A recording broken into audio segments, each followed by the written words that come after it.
Good evening, everyone. My name is Pete Damiano. I direct the University of Iowa Public Policy Center, and I want to welcome you to the first public portion of the Policy Matters class. I'd first like to start by thanking Professors Sarah Brooke and Colin Gordon for leading this class. This is a class Colin and I started about 7-8 years ago as a way of bringing policy discussions, but also access to some people that undergrads don't necessarily get a chance to meet and talk about some things that hopefully will engage you and think about things that you might want to do from here throughout your college career. And to their credit, what they're now doing is morphing into this big ideas type format with tile classrooms, as you all know. Some of the other folks don't. But we still wanted to keep a public component to that, since that's what Public Policy Center is about as well. And so there'll be 4 of these throughout the semester. This one, as you know, we're doing on workplace and working in Iowa. On October 22nd, there's going to be one on poverty, policy, and practice. On November 10th, there's going to be one on healthcare reform. And on December 10th, on schooling and social policy. So the reason the Public Policy Center is involved is, number one, our primary mission is to do externally funded research. So we get grants and contracts to do research that informs policymakers on everything from healthcare, as you'll be hearing about, transportation and vehicle safety, environmental policy, political science area, and what we call our politics and policy area, and social and education policy, which Professor Brooke is the head of that area. But we also have a community engagement component, and that's where we try to bring the expertise and the work that the public policy and others around campus do to the community and to the legislature and to other policymakers, and this class is a portion of that. This fall we've got to run up to the Iowa Caucuses series if you guys are interested at all. That's going to include this coming weekend. Robert Reich is going to be speaking as part of Book Fest, in which we're a co-sponsor of. If you're not familiar with him, check him out. He's a professor at UC Berkeley, former Secretary of Labor, really can discuss economic issues and boil them down in a way that's very digestible. On Sunday, we're working for the Center for Human Rights and other groups and bringing Brian Stevenson in, and he's got a new book right now out on race issues, and that should be excellent.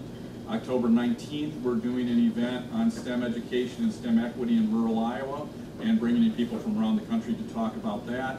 We're doing one with the Hoover Presidential Library on November 7th on the history of the Iowa caucuses, and then one on December 4th about political discourse and how campaign finance, the media, and redistricting policy affects political discourse. All of those things are on our website, Public Policy Center, ppc.uiowa.edu, if you're interested, or ask any of us about that. With that, I'm going to turn it over to Professor Brooke, and she's going to give us a panel. Okay, so for tonight's panel, we've invited several people to join us, each of whom play a different role in shaping, enforcing, or enacting labor market policies in the Iowa area. And our goal here is really to understand both the complexity of this policy area and also to gain some insight into how policies are made and how they actually work in practice. The people that we have here, I'm just going to say briefly their name and where they're from. I'm not going to do a whole bio. They each have bios on the PPC website if you want more information about their background after the panel. First is Rod Sullivan. He's from the Johnson County Board of Supervisors. Misty Rebeck, she's the Executive Director of Eastern Iowa Center for Worker Justice. Then we have Jesse Case, President of the Iowa City Federation of Labor. We have Jen Shearer, the Director of the Labor Center here, and Mike Stabo. He is the District Director for the U.S. Department of Labor. So, we have asked each of the panelists to do a brief introduction that both describes their agency or organization's role in labor market policy here in Iowa, and to sort of speak about what they see as both opportunities and challenges. But then the rest of the time after they do these brief opening remarks is going to be for us to have a dialogue and have you guys ask questions of the panelists. Okay? All right, so without further ado, why don't we start with Rod and just work our way down the panel, and then after you're done, we will open it up for questions. Okay, thank you. Can you hear me okay? So my name is Rod Sullivan. I'm a member of the Johnson County Board of Supervisors. That is actually an elected position. I've held that office since 2004. It's interesting because 31 years ago I had a class in this room. I think I passed it, yeah. But it wasn't nearly this exciting. So the Board of Supervisors, again, is elective office. It's county government. So things like the jail and the sheriff's office and the courts, human services, county roads, things like that, all fall under the jurisdiction of county government. I think that before a couple months ago, people would have said that Johnson County didn't play a big role in terms of the local labor market. But a couple months ago, we passed an increase in the minimum wage.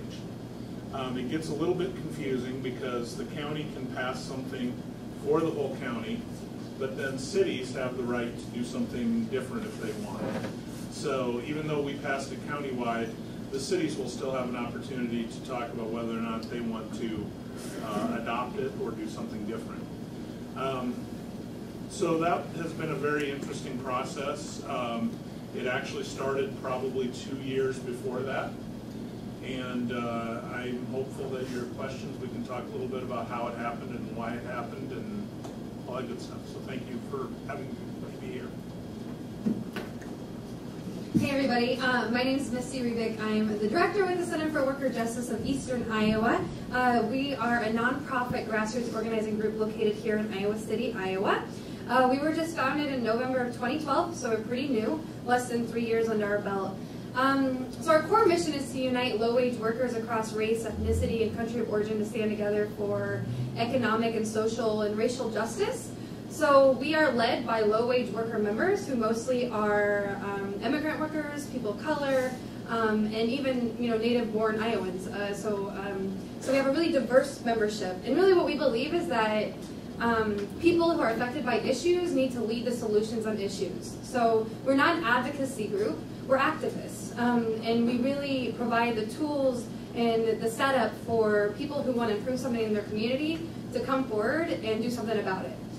So some of the big issues that we work on, I think that the reason I'm here, obviously uniting low-wage workers, we work on a lot of worker issues. One of the big things that we do is we go after employers who don't pay their workers correctly, so what we call wage theft. So when people work and don't get paid the legally owed wages that they've earned.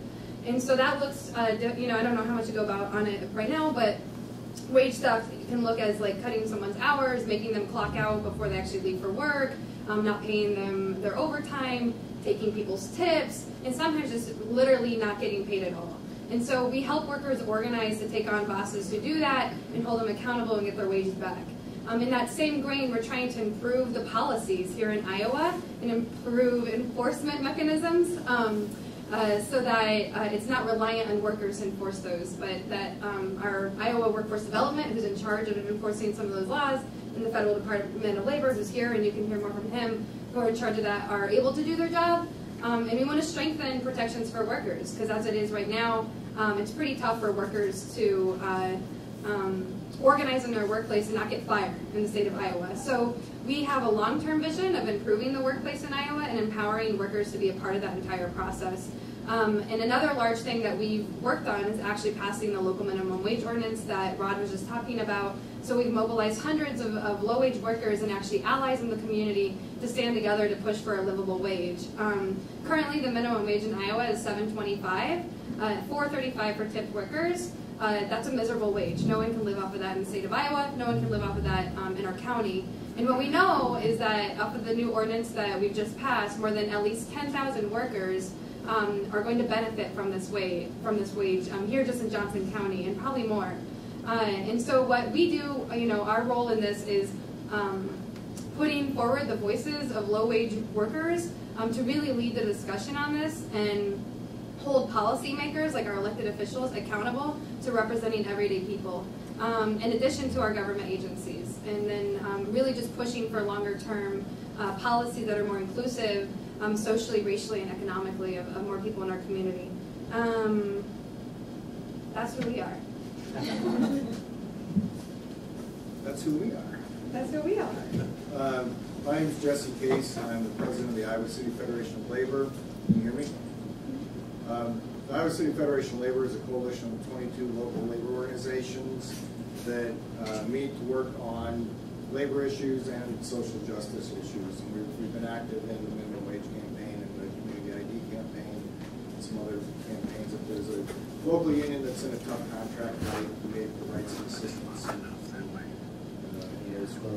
My other life, I guess, I negotiate contracts for the Teamsters Union and the state political director. The Teamsters local I work for represents about 6,000 employees across the state. We negotiate contracts with around 300 employers, about 60% private sector and 40% public sector. So we represent a lot of industries and negotiate for thousands of employees against hundreds of employers. So I think the biggest obstacles, challenges, and opportunities, some of us just came from another event to raise the minimum wage. And I was looking at some of these statistics. In Johnson County, we have 4,000 households that are receiving government-funded food assistance. We have 10,000 people who will be affected by an increase, just a moderate increase in the minimum wage. Over half of those are women. We've got a third of the people in the school district here are on free or reduced lunch programs, and there's a real economic crisis going on in America, and Johnson County is just kind of a microcosm of that. Everyone thinks Johnson County's, wealthy and no issues, but we really have this hidden economy, just like about every other community in America has. So our challenge as a labor organization is to make sure that we level that playing field and give people the opportunity to have their voices heard, and have the opportunity to be able to provide some financial stability for their families. That's the challenge and the opportunity. The opportunity is there to organize in a new way for labor, as opposed to just elections through the NLRB process, and just organize in the communities like unions used to do 100 years ago. So we're kind of redefining who labor is in order to do more community organizing to lift everyone, as opposed to just those who are represented by collective bargaining agreements. Hi, everybody. So my name is Jennifer Shearer, and I'm the director of the Labor Center here at the University of Iowa, and we are part of the Division of Continuing Education on campus. And we actually don't spend that much time physically on campus. We're a unit that exists to do statewide education and outreach, primarily trying to provide education directly to workers. And we partner with unions all over the state, unions like Jesse's, but hundreds of others, who have an interest in making sure that their members, as workers, have access to information about their legal rights in the workplace, about public policy changes, and about sort of skill development subjects, ranging from, how do I file and handle agreements, or how do I work through an arbitration case in order to resolve a problem at work, or how do I develop better communication skills so that I can become a leader in my workplace, or be a more active participant in public discourse around public policy that I care about. So we do that both on campus sometimes when people send their members to our programs, but we also spend a lot of time in other communities. So they'll be in Cedar Rapids or Davenport or Keokuk or Sioux City several times throughout the year, delivering sometimes 2-hour or 1-day or 2-day programs on skills and legal rights information for workers. Our motto at the Labor Center for many, many years, and the center was founded back in the 1950s, has been building the labor movement through education. And I think a good way to sort of think of it is that we have a philosophy in the field of labor education that all workers have a stake in being able to shape the conditions of their workplace, and also being able to shape the conditions in their community. And public policy is an arena where they have the ability to do that. And so our job is not necessarily for us to say how those public policies should be shaped, or for us to directly do that, but to give people access to the education, the information that they need in order to do that work themselves. And to participate fully in democracy, both inside their workplace and beyond their community. Good evening, everyone. My name is Mike Stabell. I am the director of the U.S. Department of Labor's Wage and Hour Division office out of Des Moines, Republic Des Moines District. My area covers 2 states, Iowa and Nebraska. We have 30 staff, 21 of whom are investigators who go visit employers every day to check for their compliance on some of the labor laws that the other folks at the table have mentioned. I do want to put a shout out to all these folks, because you're thinking, well, all these groups are here, we got a federal government to take care of that. Yeah, right. And let me just say, with 21 investigators, you might think, well, Iowa and Nebraska aren't that big. If you knew how many employers there are in Iowa and Nebraska, I don't have the exact figure, but I've heard figures anywhere from 25 to 35,000 employers. And think about this. Nationally, our agency has 1,200, well, no, that's a little high. Yeah, probably 1,100 investigators.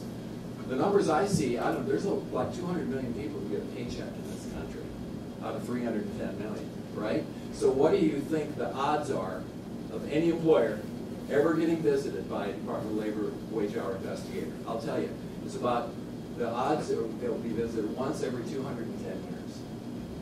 So we need folks just like everybody at this table, and we need folks out there being aware of these things. So I just want to throw that out.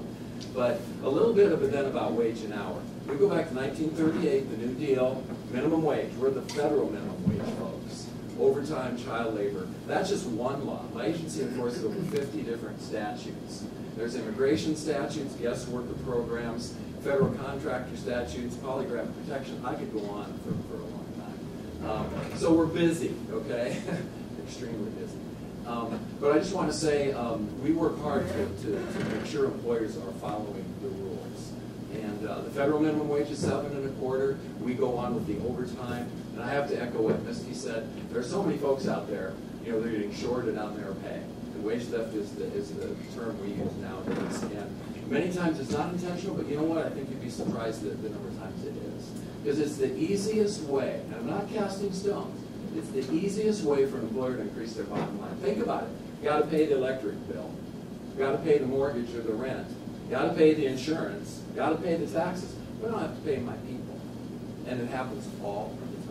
So that's what we do, and we're out here to try to keep people, on the straight and narrow, and also to educate them. Because so often, it's employers who don't know the rules, but they blindly go ahead anyway. So we're out here educating people as well as enforcing the law. The last thing I want to put a plug in for, since I'm putting in plugs for everybody, is my old boss, Robert Reich. And I say that technically true. He was the Secretary of Labor. I was working for the Department of Labor. He was my boss. But if you're into worker justice, worker rights, and economic justice, this guy is phenomenal. I mean, he has a way, like Pete was saying, of putting it in a way that everyone can understand. His original thoughts, he's got some of the really coolest thoughts that in 33 years of the Department of Labor I've ever heard. We hated to see him go back in the day. And I've heard him speak twice, and he's just fabulous. So if you're into that, I highly recommend you go see Robert Reich. And with that, I'll turn it over to Sarah. Okay. Well, thank you very much for those opening remarks. So all of you guys have questions. Who wants to throw the first one out? Is it okay if this isn't from my sheet? You just kind of sparked my interest, Jen, in your description. So since you're a department with the university and you guys go around to educate people within the state or in the area, do you guys use university resources or do you use state resources in order to do that? So I'm not sure what the distinction is between university resources and state resources. Since we're a state university, I'm not sure if I'm understanding. I just didn't know if there was a difference between maybe their specific university funding or resources that you have that differ from the state's funding and resources that can be offered publicly. I think like all university units, right, our funding is a combination of state resources, money that we bring in from the fees or / tuition from people who attend our courses, and grant funding, right? So I don't know if that helps answer the question. I mean, maybe a better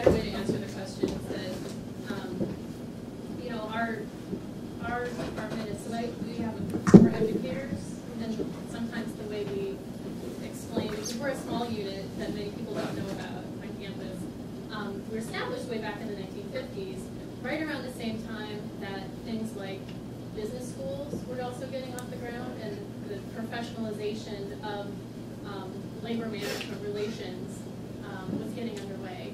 And if you think about the size of the business school now as one sign of the institutions and our state's commitment to providing access to our residents to education when they want to pursue business or want to pursue human resources, we're still the only little tiny piece of the region's system that is devoted to also providing similar educational resources to workers.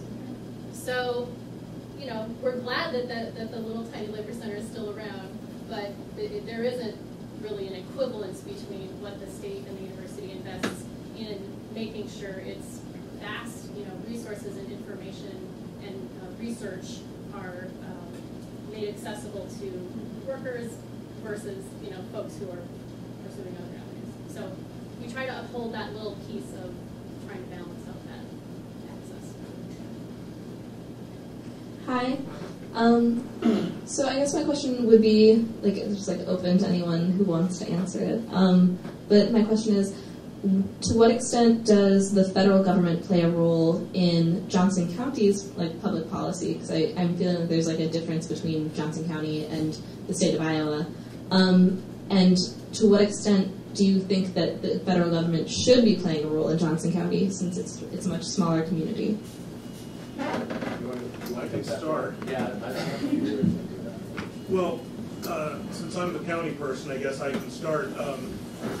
Johnson County is relatively unique in Iowa, and there's one map that probably points that out more than any other. If you go back to the last election and look at the map of who voted for Governor Branstad, you'll see that 98 counties did, one didn't, and that's here. And so politically, we've always been more liberal than the rest of the state of Iowa. We're typically younger than the rest of the state of Iowa by far. We're a little wealthier than the rest of the state of Iowa. We're more diverse than the rest of the state of Iowa. Often I think, you know, I grew up on a farm. I think a lot of times the people who did grow up similarly are a little jealous of some of the many things that we have here. I mean, you all live here, you know, it's a pretty cool place. That's not always the case in every small town. So I think there's sometimes a lot of jealousy toward Johnson County from the rest of the state. They know that a lot of their state tax dollars are going into the university system here. And so sometimes there's a little bit of jealousy. Frankly, I think that we do things pretty well here, and sometimes other places don't. You know, we do interact with the state and federal governments a lot. We have to, because federal money pours into state and local levels, and then we often are sort of a pass-through. And sometimes the federal government wants us to do different things with the money than we want to do with the money. There's different strings attached. So I'll do a little interpretation of your question, and you talked about the interaction. You know, when you're passing a statute that's got to apply in all 50 states to 300 million people, by its very nature and the process we have in this country, you know, it kind of gets, I don't want to use the word watered down, but how do you know or determine that a minimum wage that's very applicable in Iowa is really going to have any relevancy in New York City? And, you know, back to what Misty said, if you think $7.25 is tough here, try doing it in Chicago. But it's the same everywhere. So, and that's how we have to operate. 50 states, all the territories, all that stuff, our rules, the Department of Labor rules apply. So by its very nature, we can't craft our rules, our statutes, for the situation in Johnson County or Polk County, where I come from, or wherever. So what I think is very neat is that communities of all sizes, cities, counties, and stuff, say, wait a second, you know, we're not happy, we're not content with $7.25. And so the federal government, unlike certain state people I've heard talk about Johnson County's, you know, unconstitutional effort here, we need to talk about that after this, but we don't look at it that way, you know. In other words, we set a minimum floor, and if you read the Congress and what they intended back in 1938, their idea was to set a minimum floor that everyone had to follow. Now that's the other thing. Probably half the employers in America aren't even subject to the federal laws that I'm talking about.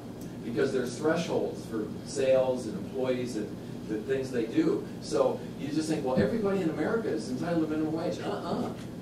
I'd say probably close to a third, probably more. Probably 40% of all workers in America aren't even protected by the federal minimum wage.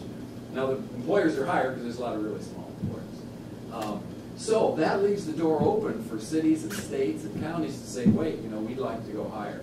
And I think that's a great way that the local governments and the federal governments are working together, all with the same mission in the end, to basically give workers some basic rights that they can count on. So I think, it's worked out pretty well, frankly. Just to add to that, I agree with everything you said, but we don't have the luxury of waiting for the federal government or even the state government to fix our problems on most issues, which is why we work with the Board of Supervisors to pass minimum wage. We've been waiting for years for the federal government to raise the minimum wage. We've been waiting for years for the state to raise the minimum wage, and they're not doing it. So at some point we say, well, we have to take responsibility in our own communities. And similarly, labor unions who negotiate wages, hours, and working conditions in the private sector set their own minimum wages and policies on the local level when they bargain collectively with the employer. Health and safety policies are negotiated on the local level. Time and attendance policies, pensions or retirement systems, health insurance. Those are all things that are bargained local level, employer by employer, as opposed to waiting for the federal government to say, everybody gets health insurance, or everybody gets a pension, or everybody gets sick days. So I think most change is locally affected. And I think that's pretty much what everybody here is going to agree to, is that if we wait for the state or federal government to fix our problems, we're going to be waiting forever. I can speak up. So you have to do it for the video. Oh, okay. For your classmates who aren't here. Okay, so a few of you touched on wage theft as being, a very big issue that you guys are all actively working towards reducing. Could you cite maybe a few specific examples of how, how you've seen wage theft and what you guys are specifically doing to combat it in the workplace? Sure. Yeah, so here locally, I don't even know where to begin. Kosiwa. Yeah, we can talk about Kosiwa. So everyone has heard of the Outback Steakhouse, right? Outback Steakhouse, big corporate chain restaurant. So we met a woman named Kosiwa Agbinowasi, who is a woman from Togo who had been contracted by some shady fly-by-night contractor to start cleaning the Outback Steakhouse. And so she worked there 7 days a week, was mostly managed by Outback staff, worked there for about 1.5 years, and her pay often came late. She got a check in the mail. She never really met this guy again who hired her and had daily interactions with staff from Outback, and then decided to quit. And by the time she started to quit, when she quit, she was owed over $2,000 in unpaid wages. And so she herself tried to pursue those wages by actually filing a small claim court, or small claims court case. But all the addresses on the checks that she received came back as like non-existent addresses. So this contractor, and then he like changed his number like 3 or 4 times. And so she was unable to get a hold of the contractor to even take him to court. She also went to the police, and of course, you may not know, but police don't enforce wage and hour laws. These aren't criminal laws, right? So they don't do anything about this sort of thing, even though it is theft. And so she found the center, and when she found the center, the first thing we thought to do was, of course, sit down with the Outback, because the Outback obviously had a contract with this guy. However, after inviting the Outback to sit down and work with us to find where this guy was, they refused to do that, and they continued to actually work with him in other restaurants. And so we decided to do a letter delivery with 50 plus people. So Kosiwa led 50 plus people into the restaurant. We read the letter out loud about what was going on. Didn't get much of a response. So that's when we worked with our brothers and sisters in labor, and we held a full day action where all across the state at every Outback there was a hit. So people did a letter delivery and protested outside of the Outback. That was in Davenport, Cedar Rapids, Sioux City, and Des Moines, all at the same time. And after that, we also worked with the Federal Department of Labor, who did a full investigation and really helped Kosiwa get the rest of her wages back. And also found, I don't know the details because I actually haven't seen all the details of the case, but actually found other people who were victims of the same exact situation. So that's one way wage theft happens, but And maybe Mike, I'll let you talk about that, but I I'd wanted like to to, get just yeah. kind of give a few Yeah, more okay, examples. sure.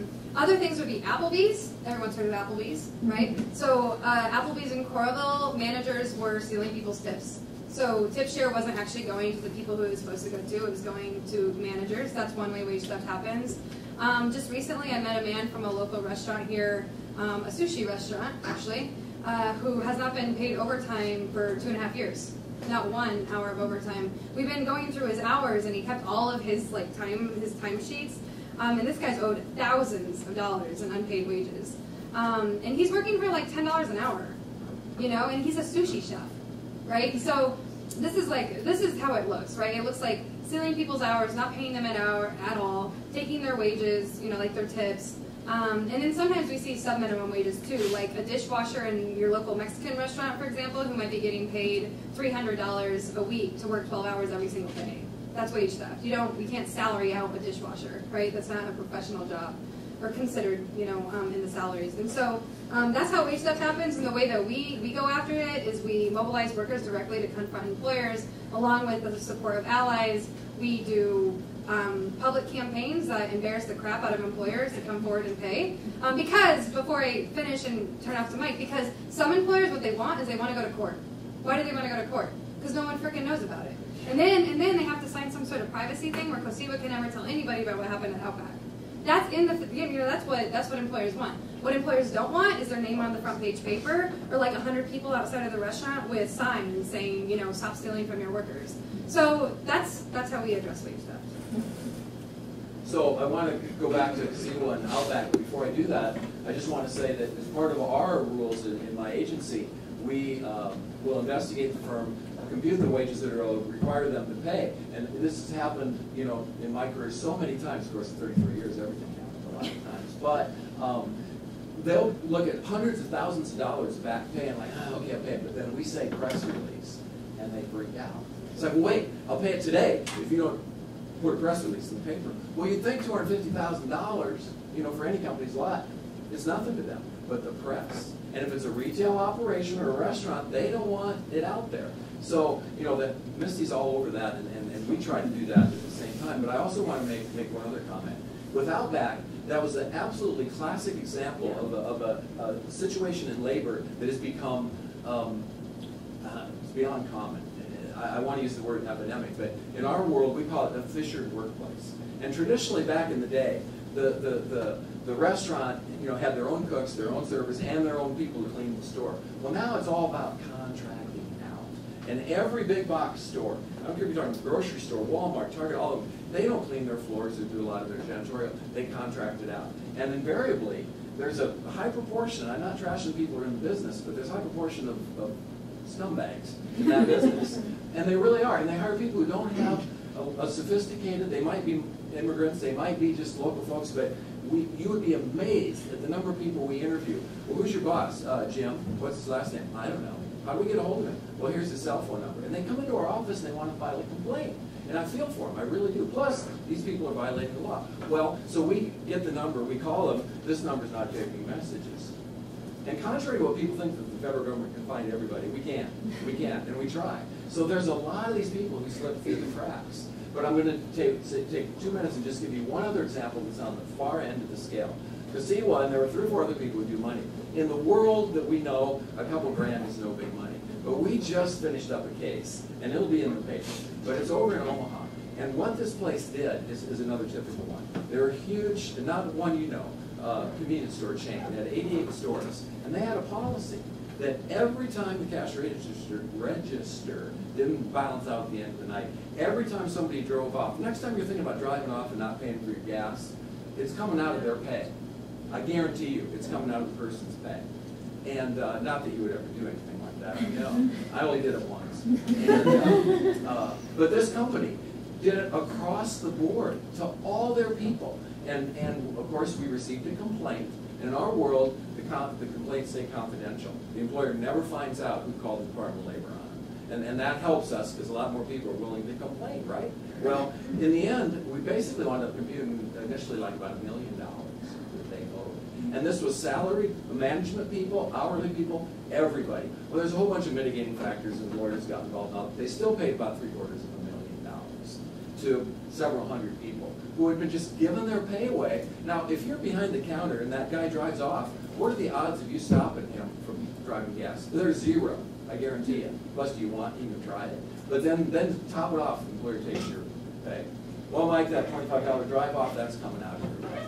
And that's the kind of stuff that really gets us motivated, can you tell, to do our jobs and get out there and not just, enforce the law, but take care of people who really need to be helped. I wanted to say something really quick about the question we had earlier about federal government and Johnson County, whatever the question was. But one of the things I do think that y'all should know is that, so there's two forms that there's two agencies that enforce wage and hour laws. So there's the state government, which in our case is the Iowa Workforce Development and the wage and hour laws. They're in charge of enforcing the laws. And then there's the Federal Department of Labor where Mike comes from. And the thing about our Iowa State Enforcement Agency is there's 1.5, I don't know how you get half a person, but there's 1.5 investigators for the entire state to be doing the job that he has 21 investigators doing, right? And so anytime you put in a complaint with the Iowa Workforce Development, this is what happens. You put your complaint in, they send a letter to the employer with your name on it, by the way, saying, oh, hey, Jenny, says that you owe her $500 in unpaid wages,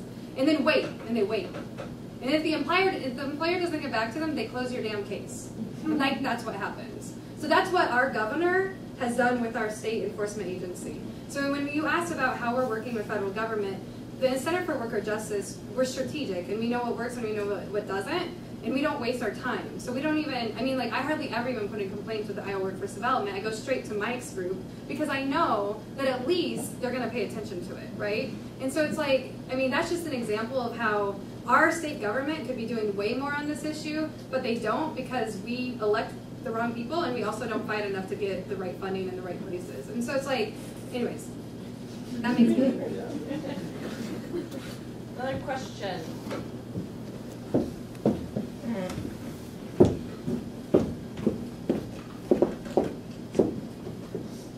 I was wondering if we could talk about the future of organizing and collective bargaining. Jesse, you talked about this a little bit, but kind of what the future looks like when we move away from the traditional or like the new different workers organizing.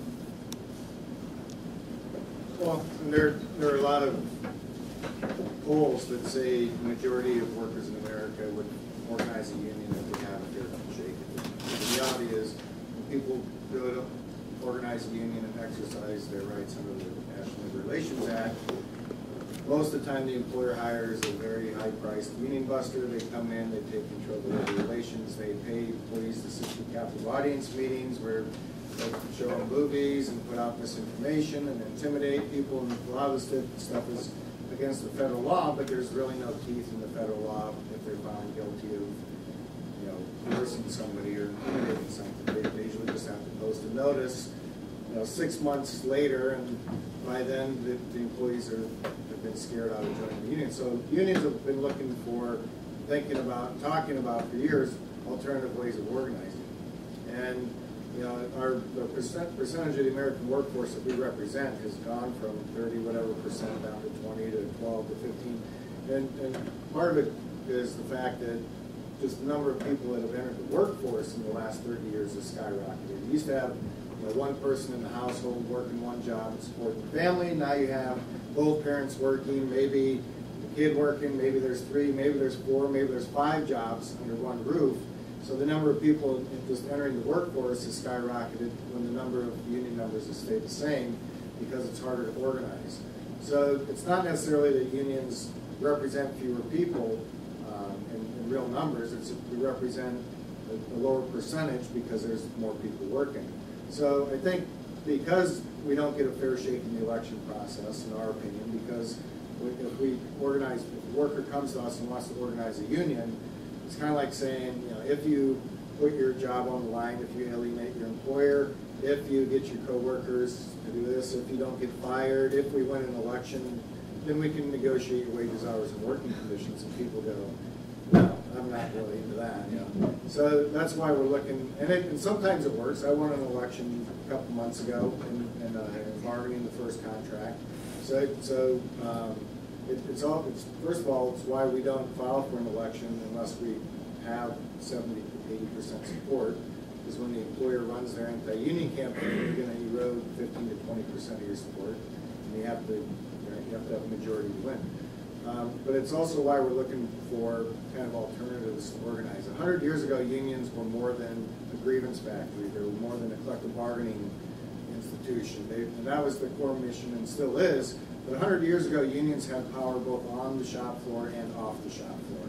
Unions were the bedrock of the community and the middle class. And somehow employers redefined who unions were and are to grievance factories, right? You negotiate a contract, and then if an employee has an issue, here, you violated Section 7 of Article 8, you file this paperwork, and that's, it's not really conducive to building activism and power. So unions are looking at kind of going back to the future, or forward to the past, or whatever. Where 100 years ago, we didn't need the government's permission to organize workers. We didn't need the government's permission.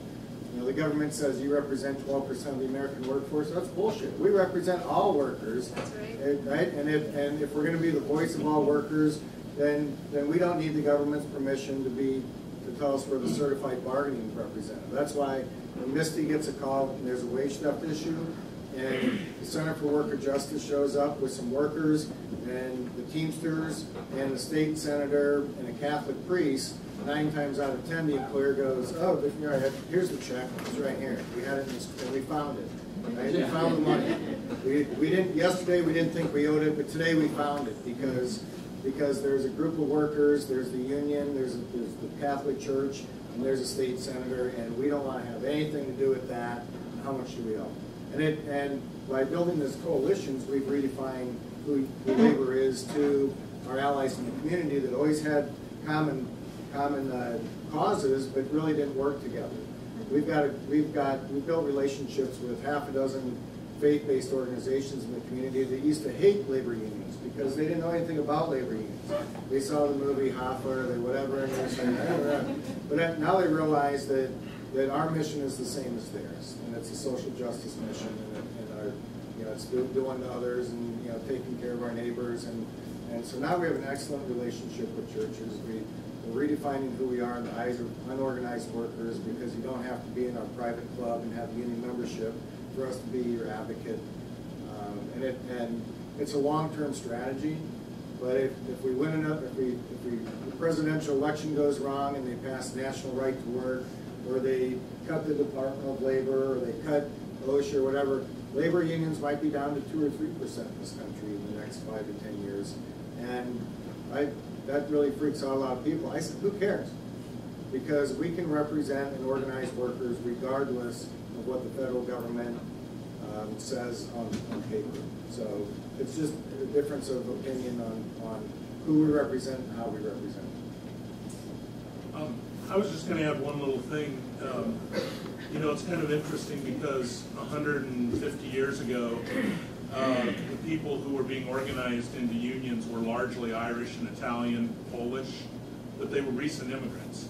And that's kind of who Jesse and Misty are working with now. It's just a different group of people. Now they're from Southeast Asia, they're from Africa, they're from Central America. But once again, it's a group of immigrants who are often the ones who are treated badly in the current labor market. I would just say in terms of new organizing models is all across the country, if you just pay attention, you can actually find some of this stuff. So people have heard for the Fight for 15, I hope. So the Fight for 15 was started by fast food workers in New York just over 3 years ago, who basically were throwing in the towels and saying fast food workers need to make more money to survive. This job has value in our economy, and we need to make more money. And within 3 years, that movement has basically spread all across the world. I mean, all across this nation, and has really taken root in other countries as well. And now more than 25 states have passed minimum wages.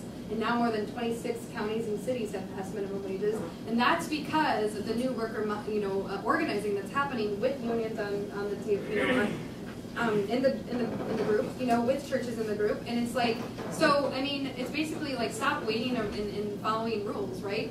We can't wait for other people to fix the problems. We really, really have to take control of our communities and do it. And so, at CWJ, our meetings are led sometimes in 3 different languages.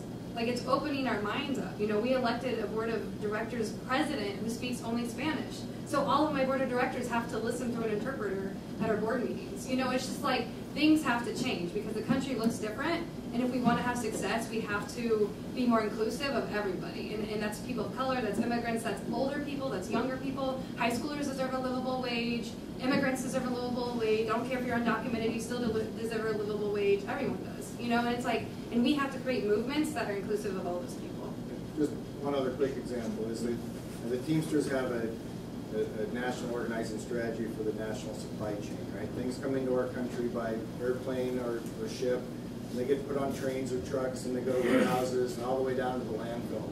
So the Teamsters launched a port campaign on major ports in America about several years ago. And most of these port drivers are independent contractors. They're misclassified, so you can't organize them in a traditional election. The Port of Long Beach had about 15,000 truck drivers going in and out of there a day. They were all misclassified as independent contractors. And the Teamsters spent about 8 years trying to litigate this and sue them and go after them with the IRS and the Department of and we were getting nowhere because of the turnover rate and just the fear factor. Finally, about 2 years ago, we started striking them. We said, okay, if we can't beat you in court and you're cheating and we can't get a fair playing field, we're going to strike your companies. And within, you know, we spent 8 years not getting any contracts. And within the last 24 months, we've gotten about half a dozen contractors in the ports of Long Beach who said, okay, our employers, our employees are employees, they're not subcontractors, and they sat down and negotiated a contract. But it was when we were trying to play by the rules, we couldn't organize those workers, or those workers couldn't organize themselves. As soon as those workers said, we're going to strike, enough is enough, the employers started coming to the table and negotiating. I'm not listening to anything you just said. About the rules. Okay. Just want you to know. It's not legal. It's not illegal to strike. Oh, I'm just kidding. Well, I find myself in a position I'm not in very often, which is I want to say a few words on behalf of traditional collective bargaining and the important role that still plays alongside, I say it, this is an unusual position because even within our labor center, we're spending a lot of time doing research and education on many of these new trends that you've heard other people already address. And you know, the new innovative forms of organizing that people are trying to use in a context where many of the legal frameworks developed in the 20th century are no longer serving the purpose they were intended for because of the obstacles that employers are throwing up, because of the layers of subcontracting that get in the way of anybody even identifying who their employer is, right? So those barriers are real, and people are coming up with very, you know, in some cases promising new strategies, but strategies that are not yet allowing people to organize on the scale that's necessary to really get the kind of leverage in a collective way that leads to a contract. And so I guess one of the things that I think is a hidden truth of even, you know, Iowa's economy, which is the one that I feel we know best at our center. We work with you know, workers all over the state and a range of public and private sector employers, is that collective bargaining is still upholding the standard in many communities in our state. And if you think about, you know, iconic Iowa employers like John Deere, like Alcoa, like Quaker Oats, I mean, these are places with well-established unions, with strong contracts that people have bargained over decades, that provide family-sustaining jobs that people can invest, you know, develop as a career in, and they are often setting the standard for an entire community. And in terms of enforcement, also making an incredible difference in terms of whether wage and hour or Family and Medical Leave Act or other kinds of legal provisions are being followed in their workplace, because people have the ability to know their rights, they have the ability to democratically elect representatives from among themselves who are going to deal with management on their behalf and resolve problems if they arise. I mean, wage theft happens in almost every workplace, whether there's a union contract in place or not. The difference is that when there is a union contract there, people have a mechanism for resolving it without having to go to Mike, or without having to, you know, spend hours and days and sometimes months in a publicity fight and delivering lots of letters. They resolve it quickly because they've got a mechanism to do that. And so while on the one hand, these new strategies are essential and important, the reality is that we're never going to be able to fix every worker's wage theft claim one at a time. Right. And no nonprofit organization and no enforcement agency is ever going to be able to fix every individual person's claim one at a time. And so I just want to, in fact, inject, since you're in a public policy class, again, how important public policy is as one piece of the solution. Organizing is fundamental, but the framework within organizing is either supported or hindered by public policies and bylaws. Often it helps determine what the outcome is going to be for how many people. So. Is that all line for me to ask a question? Yeah. Yes, It's yes, no, it's not. I'm just curious, how many of you have a job where you work for the university? Well, yeah, the professors, of course. Well, like work-study type, how many of you make 1010 or more? Wow. So how many of you make less than, so less than 1010 with a university job? What do you think the university ought to do? Do you think the university ought to follow the county minimum wage that would be adopted for Johnson County, or do you think they ought to claim, well, because we're a state agency, we have some sort of ability to opt out? Does that make our tuition go up? Oh. May not be good. That's what they want you to believe, right? Right. Like ever since the 1930s, we've been raising the wage in this country, and every time we do, the same shit happens. People have more money in their pockets, and where do they spend it? They spend it here, right? And actually, Colin Gordon right here can talk to you a lot more about it. But what we do know is that this is the myth that big business wants you to believe. It's the same myth that people want you to believe about unions. Unions are bad. They're thugs. They steal your money. Don't trust them. Right? But what we know is that the only way to enforce your rights at the workplace is through a union. That's it. Right? It's the same with raising the wage. Raising the wage puts more money in people's pockets and they spend it. And what we see is actually increase in jobs sometimes, right? Because all of a sudden there's more people in line to eat. All of a sudden there's more people in line for whatever thing. And so that's bullshit. We actually hear a lot of people say, well, they're students. Yeah. So, as though for some reason you don't deserve that. I don't know. I mean, how many of you are paying, at least in part, for your own school? So, you know, I'm sure that, yes, you're spending a little money on cheeseburgers and beers and whatever, but it's a lot more money than it was when I was in school, I know, and even more. You know, I mean, it's what, 10–15% a year sometimes, and now you're maybe at 5% a year, and you're pretty happy. So wages have certainly not gone up the way that your tuition and fees have gone up. Next question.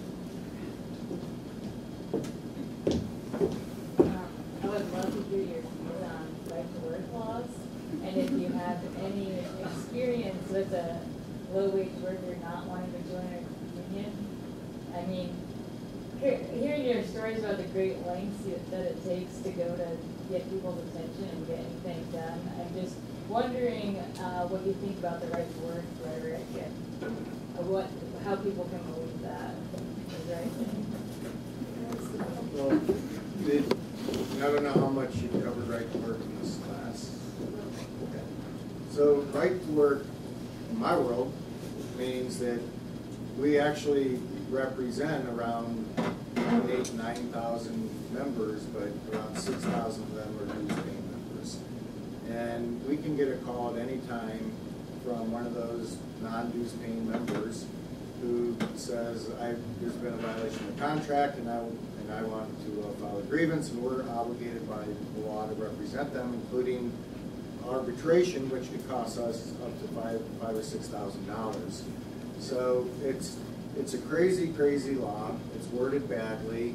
It's there to undermine unions. It's a union-busting law that was designed and implemented and passed by enemies of labor and friends of ALEC and the equivalent of the Koch brothers back then, who decided that they need some tricky laws to erode workers' rights. And right to work is no different than me walking into my insurance company or my lawyer or Farm Bureau and saying, I need your services and I'm not going to pay you and I demand that you give them to me, and if you don't, I'm going to sue you. Well, any business, walk into an auto repair shop, walk into the pizza place and go, I want some pizza and I'm not going to pay for it, and you're obligated by law to give me as much pizza as I want. And then everyone can get out of my restaurant. That's not reality. And the only place that is reality is in the world of organized labor, where they thought that they were so afraid of workers organizing, they had to pass laws that would not apply to any other industry or any other profession in America. And it's just the craziest concept. Now, even if the law said, you know, you don't have to become a member, but I don't have to represent you, I could probably live with that. But if we have a law that says, you don't have to be a member of my organization and I'm legally obligated to represent you and give you attorneys, is crazy. It's absolutely astronomically stupid. And when we negotiate a collective bargaining agreement, everybody in the workforce has to be covered under the collective bargaining agreement, or isn't covered, whether they're a union member or not. And the law doesn't say, I get to make you give the raise I just negotiated to charity, right? With our bargaining committee, elected bargaining committee of coworkers, we negotiate, you know, work, wages, hours, and working conditions, and every single person in the bargaining unit gets those benefits. And if you look at states that aren't right to work, wages are higher, conditions are higher, turnover is lower, and it's because right to work hurts the ability of employees to have a voice in the work site.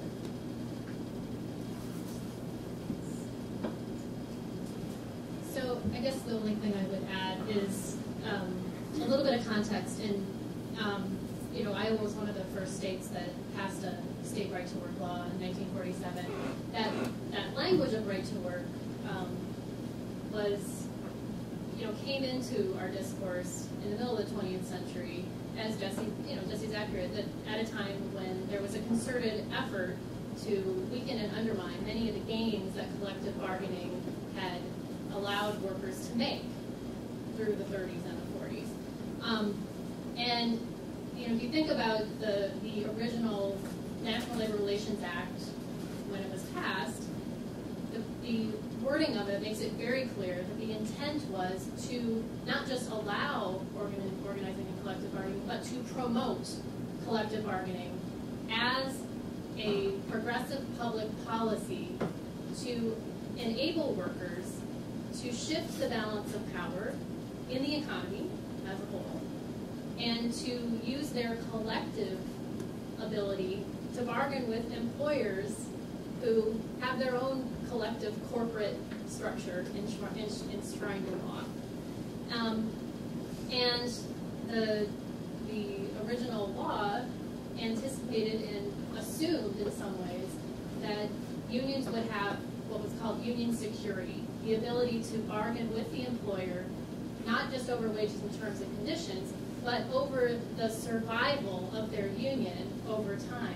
And so what right to work does legally, it's simply a provision that was eventually allowed in state laws, which says that in a state where right to work law is, unions and management can no longer bargain over the quote-unquote security of the union and the assumption that everybody who is hired in will be part of the union and that the union will be there from year to year to year to year to continue bargaining that contract. It's throwing into question whether, and atomizing what was envisioned as a collective endeavor, and saying every individual person should decide whether to be part of this, from moment to moment, from day to day, from year to year. And so it's contrary to the original public policy that Congress passed in the 1930s. And it's, you know, it's clearly had an effect, it's clearly had an impact. The interesting thing, particularly in states in Iowa, like Iowa though, I think, is that it also, on the other hand, is not in any way impossible to maintain a strong labor movement and to effectively continue collective bargaining even under right-to-work conditions.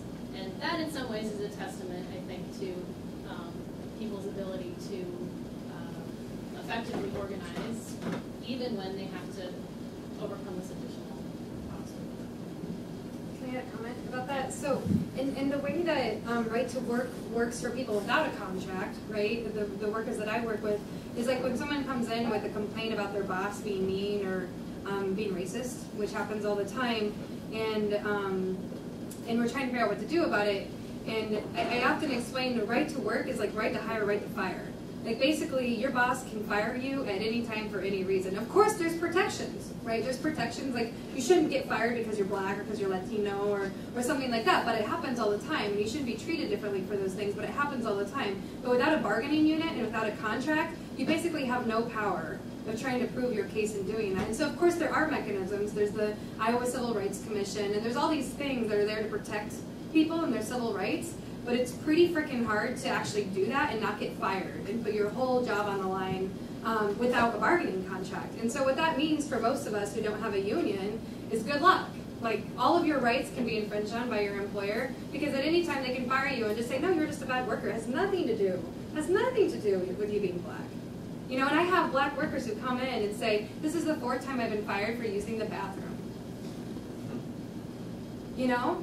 I mean, like, this stuff is so real, and it's so, like, I could drag this worker through the process of trying to prove that they were fired for that, but what worker keeps track of every little thing that your boss ever said to you and this and that? Like, we would lose the case, right? We would lose the case. And so what we try to do is get them involved in the larger organization and fight to change the policies and the laws that are holding us back from being able to organize. But I just want to, like, talk about that's what right to work looks like for people who don't have a contract. It's an awful lot.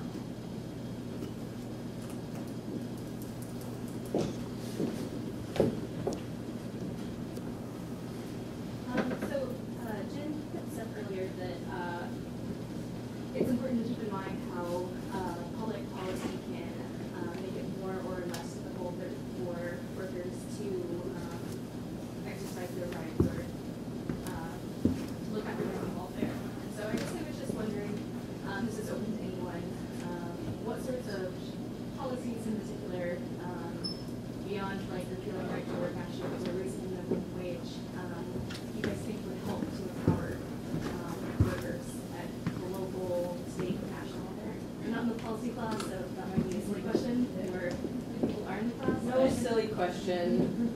It's a good question. Strengthening the right to organize, right?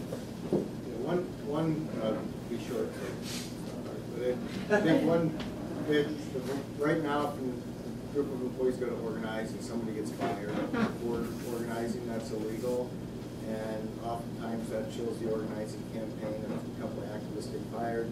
And it's a very kind of long process, and the employer may in the end up having to put that employee back to work and paying them back pay.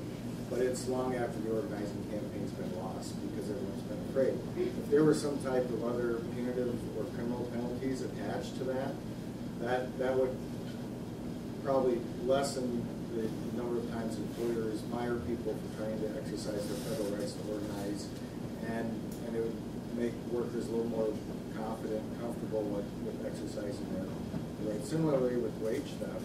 If wage theft, you know, if I steal a loaf of bread, the store can call the cops and have me arrested. If my employer steals my wages, it would be nice to be able to call the police department and start a law enforcement investigation over that type of theft too. So there can be some just, you know, laws that are passed to level the playing field, to not even tip it in favor of the employee, just to act as a deterrent for employers who break the law. And I think another thing that reaches out to a lot of people, and Jesse very accurately described this, I mentioned earlier too, the idea that who's an employee, who's a contractor, who's responsible. And it speaks exactly to Misty's comment about Outback.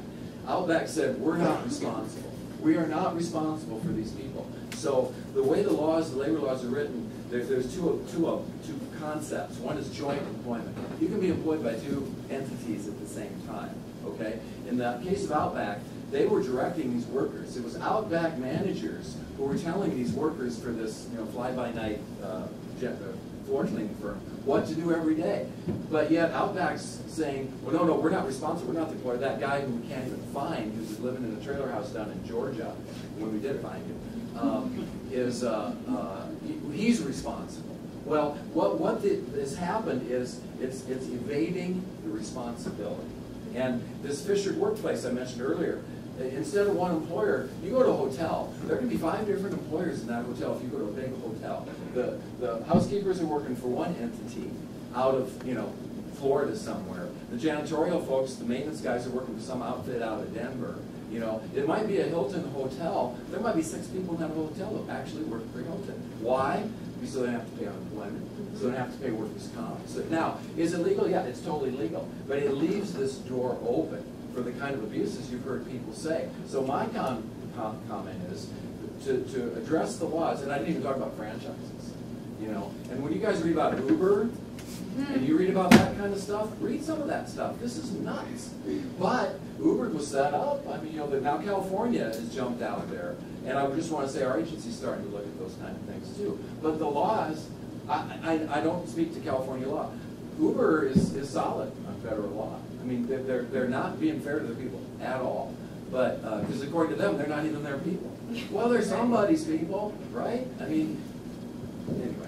So the idea is getting away from this Fisher to make more entities responsible for what they do. Should McDonald's be responsible if I'm a McDonald's franchisee? I don't know. Maybe they should be for some of this stuff, right? Because back to what we said before, the power of the press, the power of the people to get up and say, wait, this is not right, this is unfair. It matters to those people. But do you think the guy down in Georgia gave a hoot? Do you think he gave anything about it? No, he didn't care.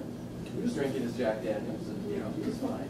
But anyway, so that's a change in law that I think would really help what we're talking about. A couple very, very concrete things that I think we run into people here having real problems with. One is there's no kind of requirement that you get any kind of leave. So, for example, we had and part of the county is responsible for most of the social services safety net. So we talk to people all the time who come into the offices needing something, and as you talk to them and find out why they're there. Last year, as you recall, we had a pretty mild winter, but we got blasted like maybe 5 days in a row. School was closed 3 straight days. Well, there's a woman we know at McDonald's that lost her job because she basically had to stay home with her kids.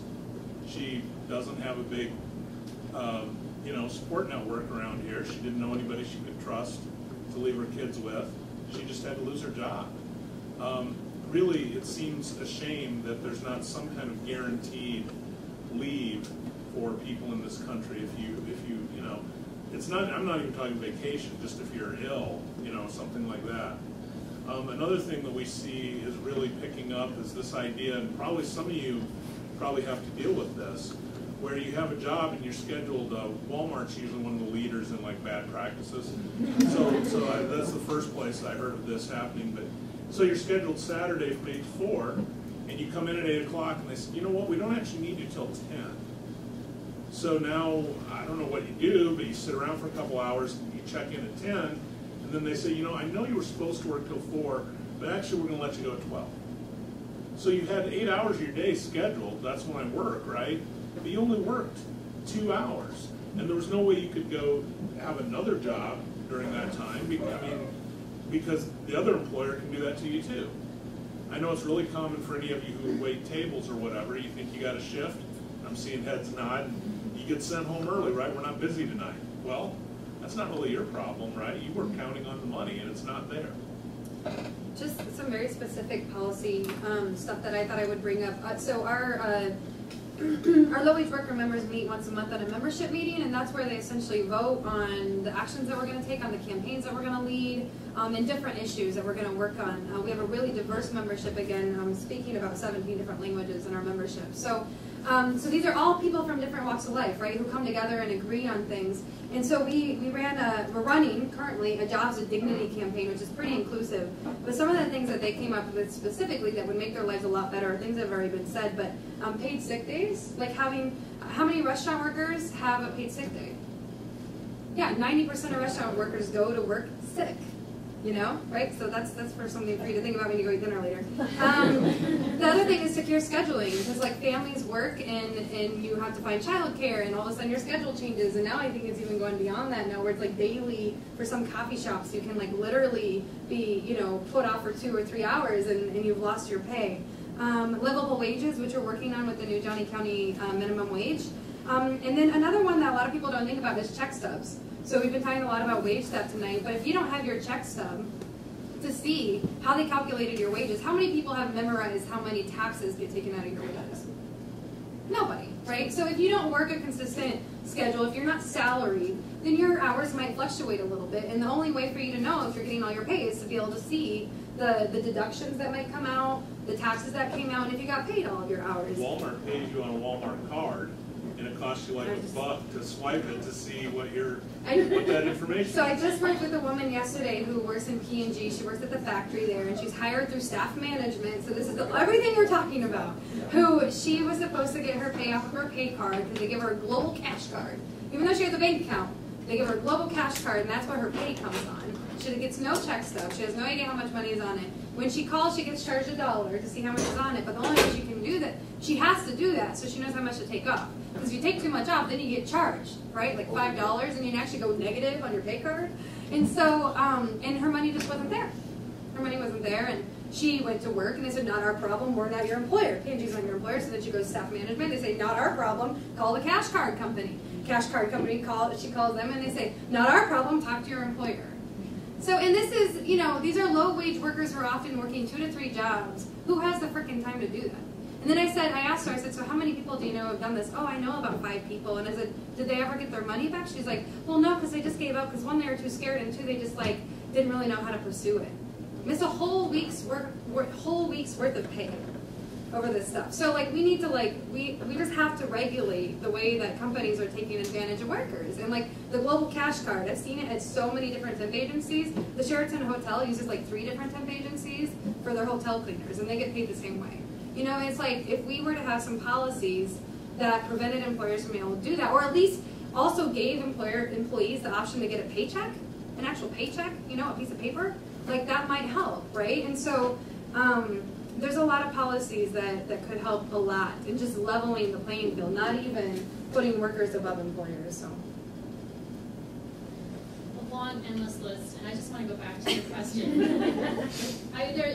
The list really is infinite in terms of the provisions we lack in our labor and employment law in the U.S. And I don't know how much discussion you've had during the course about international comparative perspective, but on all of those counts, and I don't know if this is maybe why Rob was raising it, but that notion of fair scheduling regulations or minimal standards for paid sick days or paid leave of any kind, those are very active live policy debates going on at this point mostly on the local and the state level. Bills are constantly introduced into Congress on these issues, but are not going anywhere. And people are having some success, in certain cities around the country and in a handful of states on those kinds of issues. But I do want to go back to your question because I think originally you were also asking about policy in relation to people's ability to organize in the first place. And it reminded me that, so earlier this week we had a guest, a Swedish journalist who was sitting in on one of our classes, and he was trying to explain to some U.S. workers some of the differences between the assumptions and expectations that Swedish workers have of the ability to easily join a union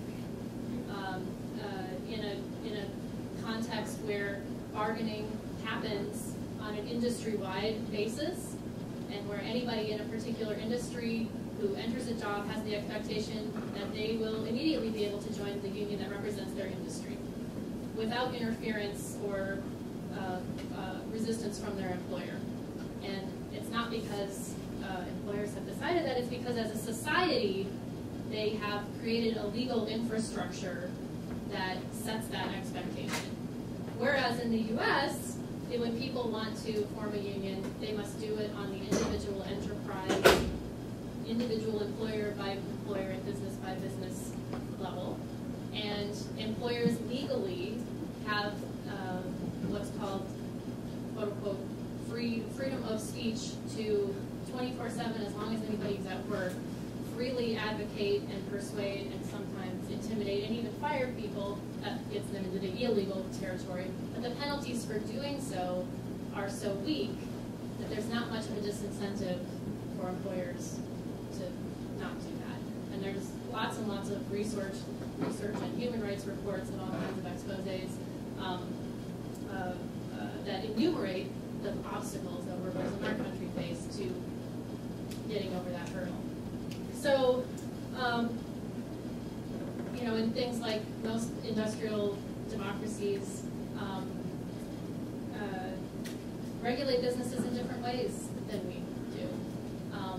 You know, in Germany, unions are required to be allowed a seat on the board of directors of the corporations they work for, which gives them a whole different level of input and voice and collective power in setting the direction that their employment is going to go.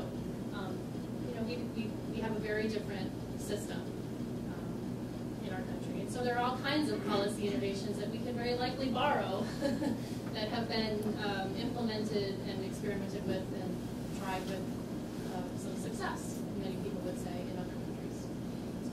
Just a fun comment about the Swedish journalist. He also visited the Center for Worker Justice, and he said, I need you to explain something to me that I can't understand. And I was like, what's that? And he's like, why don't people support the minimum wage? And I was like, oh, well, you know, going on about all the things we're talking about. And he's like, but don't you have economists here? Like, don't people read? Like, don't people understand that?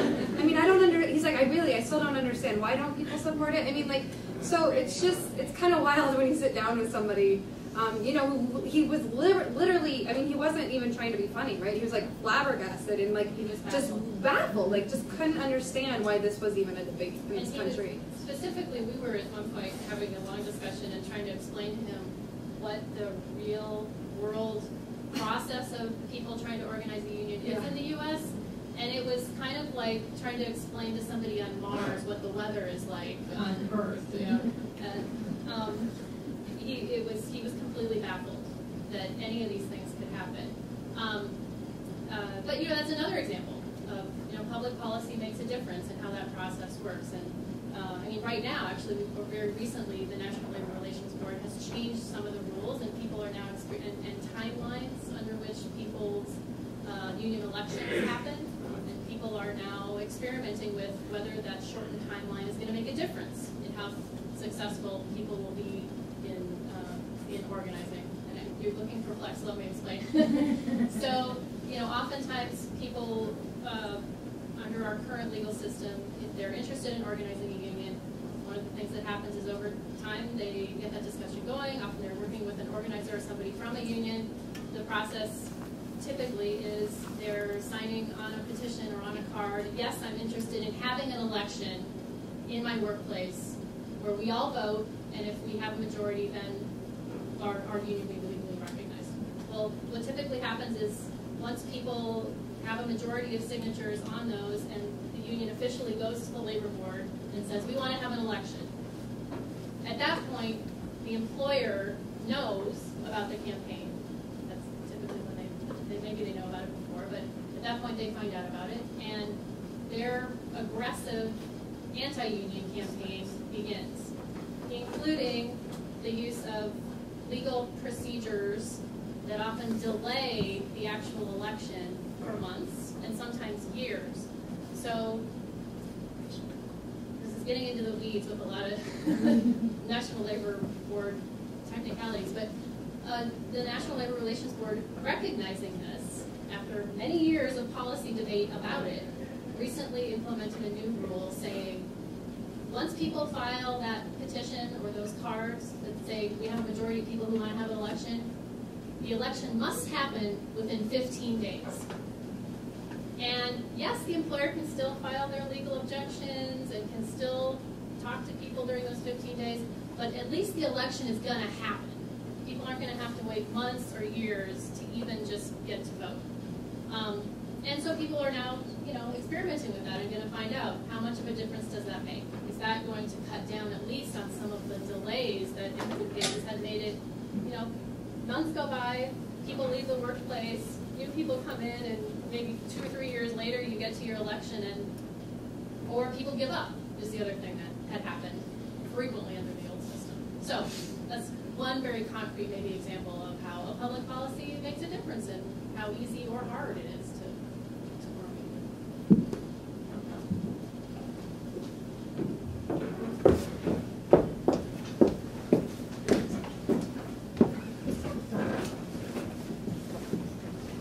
Hi, so I had another specific question, going back to what Mike was referring to with Uber and taxi cab companies and things like that. What level of accountability do you think organized labor should have in increasing their quality of service to the customers? Mainly just because I've had this conversation before with people, specifically the Uber taxi discussion, talking about how there must have been a need for the service for it to even have been invented in the first place. So if there was a lack in quality of service on their end, what level of accountability do you think they should hold? Well, I'm not sure if you want me to answer that. I mean, if anybody feels inclined to answer it in general. The level of accountability of the driver themselves, you mean? Well, I mean, just or Uber, the company. Yeah, I mean, I guess more on the taxi cab drivers and the taxi cab labor unions. What level of accountability should they hold in the quality of their service in comparison to why the necessity for Uber arose? Well, go ahead, Jesse. Well, the employer still gets to control what product they put out and the quality of that product. And if employees, even with the union, aren't living up to those expectations, or if they're just not coming to work or not performing their job responsibilities, they can still be disciplined. Just because you have a union doesn't mean you can't be disciplined. So ultimately, the quality of the employee does fall on the employer because they have the ability to determine that. So the union just means that if you're disciplined, the employer has to prove just cause. That they have a reason to discipline you, as opposed to what Misty was talking about earlier, being an at-will employee where you're hired and fired at will and disciplined at will and policies changeable. So, I had it not long ago represent a group of 200 workers in Cedar Rapids, and I was in a meeting with Human Resources and some of our guys who were complaining, that there was some unfair additional responsibilities put on their job, and one of the things they said is, and another thing is that we care about our job, and the way they're making us do this, the quality is, the product is deteriorating. They're not letting us put out as high of a quality. And I said, well, tomorrow if they decide you're going to put out a shitty kind of dog food, that's what you're going to do. Right now they grind corn, but if the employer gets to determine what type of product they put out and the quality of it, and at some point I just told the employees, if they don't care, I can't make the employer care what kind of, and a lot of employers, most employers do care about the quality because that's how they make their money, is through their reputation or whatever. So I'm not saying that employers don't care, but it's not the union's responsibility to put out a quality product.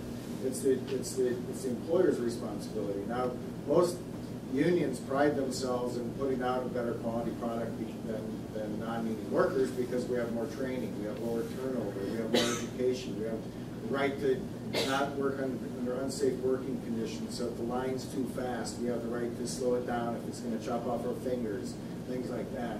So generally, I think that the quality is higher with the unionized workforce because of those reasons. But ultimately, it's the employer's responsibility on the quality of product they put out. You've seen some examples here recently where, for example, the teacher strike in Chicago, that was really about the quality of education that the kids were getting. And I think that the mayor made a mistake and thought that people would be supporting him, and actually they supported the teachers, and they didn't mind that the teachers went on strike at all. They were really with the teachers. And similarly here, about 15 years ago, the nurses at the university formed a union, and it wasn't really because they wanted more money. It was because the patient care was getting really bad. They were getting stretched so thin that they couldn't do the job that they really felt ethically they had to do. So the union really helped the patient care more than anything else. So that often happens. So we only have a couple minutes left, and because this is mostly a class, one of the things that a number of students asked about was how you came to have the job that you have, or why you chose the job that you have. So if each of you could sort of share a little bit about how you came to be where you're at and why maybe, or just a little story about that in case somebody's interested in knowing how you end up like you. Can I start? Okay. Well, again, my position's an elected position. You don't really prep for that in school. You just kind of have to do something and then get involved in politics. And so I was a social worker by trade. I graduated from here, got involved in local politics when I was relatively young, and at the time there was an opening. I felt like it was a good fit for me, and so I went for it and I got elected. It's really that simple. But you don't really go into being an elected official. You have to do something else and then get involved in politics. Like Donald Trump. Yeah.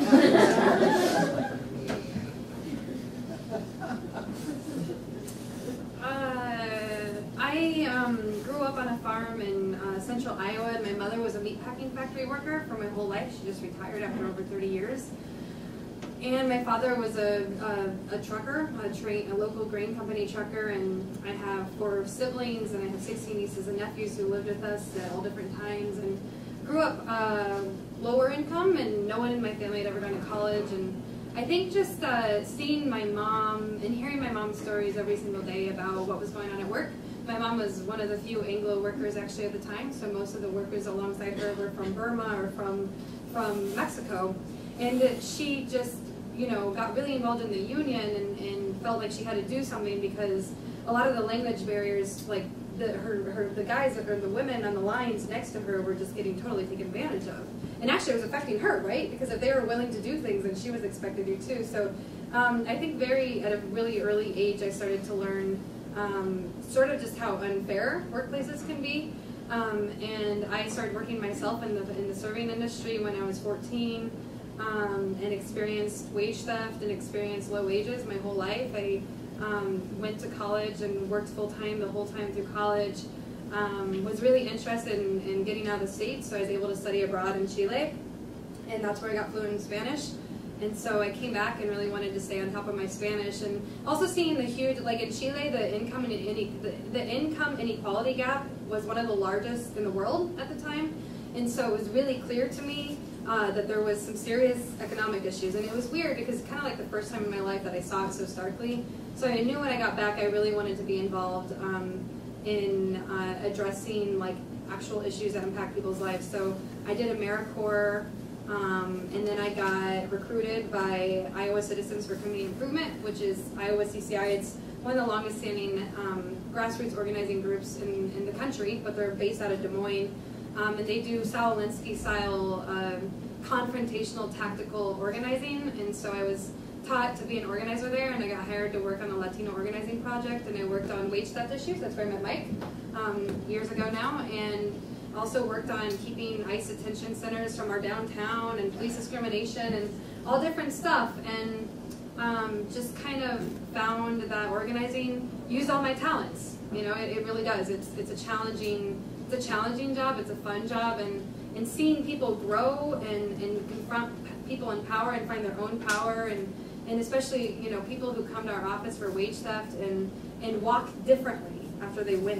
And that's sort of what's kept me in this work, and I just really want to be a part of a collective movement, and the best way that I've figured out how to fit into that is by organizing and making relationships with people. And so moved here to get my master's degree, but got involved in the founding of the Center for Worker Justice, and was an organizer in the beginning, a volunteer organizer, although we worked it out so that I had a little money. But anyways, so I was helping organize and helped co-found the center with Jesse and others actually here at the table, and was elected to the first board of directors of the center, and then was asked to be the first staff of the center. So that's kind of my trajectory.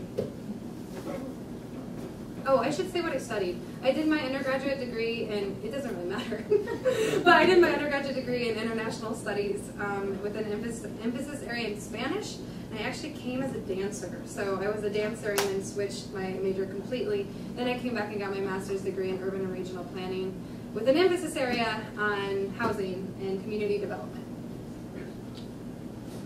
Jesse was also a dancer. That's how we met. Not that No, type. it's okay. I was a dancer.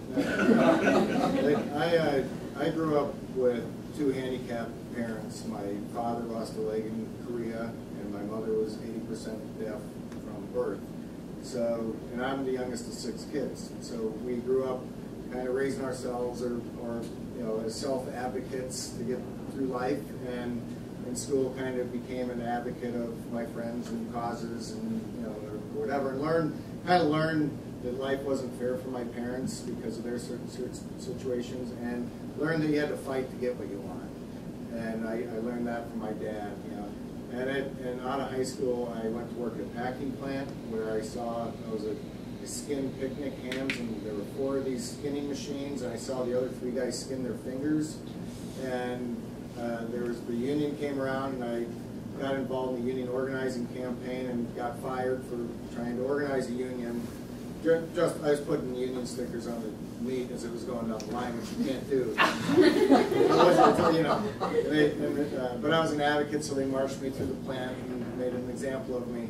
And then I got a job. I worked for the Minnesota Nuclear Freeze campaign and a couple other places, and got a job as a union organizer in my early 20s in Los Angeles, organizing home care workers. Home care workers, which was part of the social services program in Compton and Watts and South Central and some nice neighborhoods in the 80s when the crack epidemic was exploding. And then I worked for several years in different states, Cincinnati, Chicago, New Mexico, and came back in Iowa to help organize the nurses at the University of Iowa Hospital, and then ended up eventually being recruited by the Teamsters Union, which was kind of the union I always wanted to work for, and worked in our Des Moines local union, and then ended up being a national campaign coordinator out of Washington, D.C. for the International Brotherhood of Teamsters, where I coordinated organizing campaigns on a national level. And then one day my young son thought I was visiting instead of actually coming home, you know, and so he said, when do you have to go home? I said, no, I am home. When I leave, I go to work. Anyway, so I took a leave from our international in Washington, D.C., came back to the local union as a state political director and to negotiate contracts. And now I'm on the executive board of the local union. I'm the state political director. I'm on the executive board of our credit union. I sit on the benefits advisory board of the state pension plan. I'm on the board of the Board of Justice. I'm the president of the Iowa City Federation. So there's just this kind of weird psychopathic need to fight constantly and take up all my time and advocate for causes. I think it's worked out pretty well for me. So, I am a Midwesterner. I was born in Iowa, grew up in North Dakota and Illinois. I won't tell you my whole life story, but just to say that, you know, I'm a child of the 70s and the 80s, which in the mostly semi-rural communities I grew up in meant being a child of farm crisis and deindustrialization and economic devastation in many cases, all around me constantly. And so I, you know, in retrospect, I certainly wasn't thinking about that at the time, but in retrospect really ended up growing up with a very keen sense of what economic inequality meant in the lives of people I was surrounded with during my whole life. So fast forward, I ended up here at the University of Iowa because I transferred here into an English PhD program. I love teaching and was pursuing that degree thinking that that was going to be my life's work. And I love the classroom. I think it's a sacred and transformative space. And along the way, so when I transferred here, it was right as our teaching and research assistants on this campus were forming their own union, which still exists. Some of you may have heard of it. It's called COGS UB 896. And it was right here in the basement of this building that I signed my first union card. probably about 15 years ago, and I immediately became active in that. Not only did I love education, but was also becoming very aware of changes in the structure of education in our country, which were being forced by economic shifts and budget cuts and everything else. And thinking about the future of my own profession and the future of the profession in general, felt that the union was a very important way of advocating for good standards for teaching and research here on this campus and around the country. And so that was my first experience of union activity, of collective bargaining, and that also overlapped in time with a lot of intense activism that I was involved with many students with around the global economy. And there were huge anti-sweatshop protests on this campus and some real significant policy changes that the university adopted. And if anybody ever wants to have a long conversation about that, I would be happy to. So, I think the combination of those experiences, getting a taste of what it's like to work with a group of people on issues you care about, to be able to make concrete changes, that's infectious and addictive. And once you figure out that you're able to do that, you want to keep doing it. And so, once I discovered that labor education, once I found out about the Labor Center, while I was still a grad student, they had a temporary grant program that they were running where they were looking for somebody to research and teach adult education classes on issues of child labor globalization. It happened to be right up my alley at the time, and I did that for a couple of years. And one thing led to another, and eventually when they had an opening for a full-time labor educator, I applied and I've been there since. And it wasn't the career path I thought I was going to have when I first went to college, but it has been a remarkable opportunity to combine my love of teaching and education and to work with adults who are figuring out themselves strategies for coming together, making change in their workplaces, making changes in their community, and potentially in public policy. And so I can't think of a better job. It's a real drag being last with this group. But so I can make it all up and do better, or I can tell you the truth. So I'll tell you the truth. So I graduated college with a double major in history and psychology and a minor in sociology. No teaching degree, and I'm thinking maybe I can start a little psychology shop. But obviously that didn't work out. So what do? You go to grad school. So I went to grad school. Really burned out on school by that time, and my wife was, future wife was miles away. Didn't finish my master's program in history. Waited for my wife, and then I embarked on about a 7-year odyssey, and I have to actually say I've lost count. I'm going to say 27 jobs in about 8 years. We moved to Colorado after my wife graduated, right in time for the oil boom to fall apart and the whole economy in Colorado to fall apart. Moved back to Iowa, to Des Moines area, because that's where my wife's from. Within a week, I had a job as a union UAW member, taught myself how to weld, and became a UAW welder at a company that 4 years later closed down and left town. And this was the so-called farm crisis. Now, I'm ancient, so you got to understand we're all the way back to 1980. So there then started this odyssey of job after job. Packing plant, life insurance salesman, convenience store clerk, painter, packing plant twice. I worked at a packing plant where I was the only guy who spoke English in the whole plant. And you're thinking Spanish, Vietnamese, no, Polish. Polish. First day I walk in there and nobody talked to me. It's like, hey, how's it going? Hey, how's it going? And this supervisor saw me and says, you don't get it, do you? I go, no, what? He goes, these guys are all from Poland and they don't even speak English. Well, and I have to say, this started this little germ in my head because these guys lived in the upper level of the packing plant. So they worked all day, blood all over them, and they marched upstairs, and that's where they lived. And I found out later, because I ice busted them about 2 years later, all these people from Poland were here illegally. Well, then one thing led to another, and I worked really hard, and I tried to find what I could do and all this, and I decided, public service was a good way to go. And my heart really went out to these packing plant workers. Well, initially I got a 1-year like a project appointment to the Bureau of Apprenticeship, Department of Labor, which, by the way, is an awesome little outfit.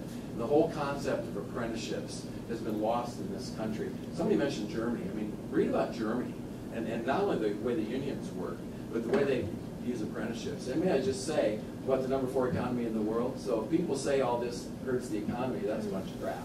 Because talk to Germany. Anyway, I digress. So that while I was with the Bureau of Apprenticeship, I realized at the time they were dying out there, just a tiny group now. Nobody cares about it. And I learned about wage and hour. They were right down the hall. My boss went to coffee every day with the boss of wage and hour. And I thought, no, this is it. This is really it. So I applied, put on my double-breasted, window pane suit, hair down to the shoulders and all that, and went in and interviewed. And they liked me, and they said, yeah, we're going to hire you. Well, they actually offered me a job, but then there was a budget problem, and then they called me after they hired me and said, sorry, no job.